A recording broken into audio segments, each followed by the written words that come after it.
प्रयास नगरी। इस रूट की सभी लाइनें प्रयासरत है।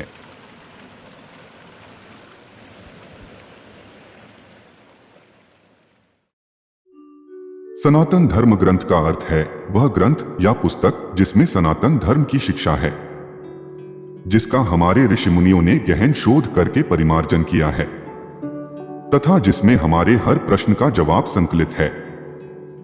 धर्म ग्रंथों को दो भागों में बांटा गया है, श्रुति और स्मृति। श्रुति का अर्थ है सुना हुआ, अर्थात ईश्वर के वचन जिसे प्राचीन काल में ऋषियों द्वारा सुना गया था और शिष्यों को सुनाकर जगत में फैलाया गया था।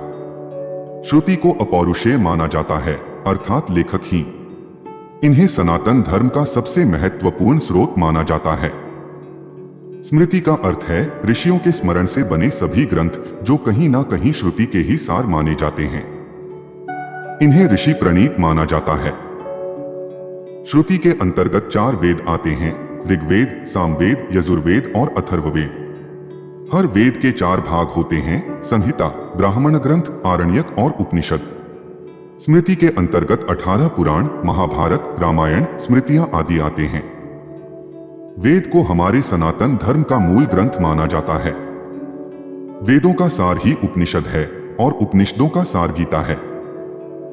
अब ये प्रश्न उठता है कि जब हिंदू धर्म इतना प्राचीन है तो धर्म ग्रंथों में लिखे ज्ञान को सुरक्षित कैसे रखा गया? प्राचीन काल में ना तो कागज था, ना ही दवात, तो आखिर इतने वर्षों तक किस प्रकार इसे संचित किया गया? तो इसका जवाब है कि हमारे ऋषि मुनियों ने बहुत पहले इसका निवारण खोज लिया था। प्राचीन काल में जो भी ज्ञान ऋषियों के पास होता था वो उसे अपने सभी शिष्यों को सुना देते थे। उस ज्ञान को सुनकर शिष्य उसे याद करने का प्रयत्न करते थे। फिर उसी ज्ञान को वो अपने शिष्यों को प्रदान करते थे। बाद में जब ताड़पत्र प्रचलन में आया तो उन्होंने उस ज्ञान को उसमें लिखकर सहेज लिया। इस प्रकार हमारे पूर्वजों के इन सफल प्रयासों से इन धर्म ग्रंथों के ज्ञान को आज तक संभाल कर रखा गया है। आजकल के इस भाग दौड़ भरी जिंदगी में अब यह ज्ञान मात्र पन्नों में सिमट के रह गए हैं, क्योंकि अब ना कोई इसे पढ़ता है, ना ही इस पर शोध किया जाता है। लेकिन हमें ऐसा नहीं करना चाहिए। अपने पूर्वजों के हजारों वर्ष के मेहनत को सम्मान देना चाहिए। जब भी खाली समय हो तो व्यर्थ में समय गुजारने से बेहतर है इन शास्त्रों को थोड़ा थोड़ा ही सही पर अवश्य पढ़ना चाहिए।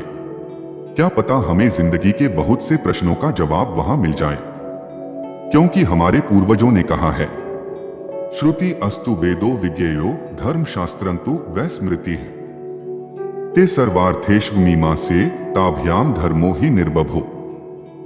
अर्थात श्रुति को वेद और धर्मशास्त्र को स्मृति समझना चाहिए। ये दोनों सभी विषयों में संदेह रहित हैं, अर्थात निश्चित हैं।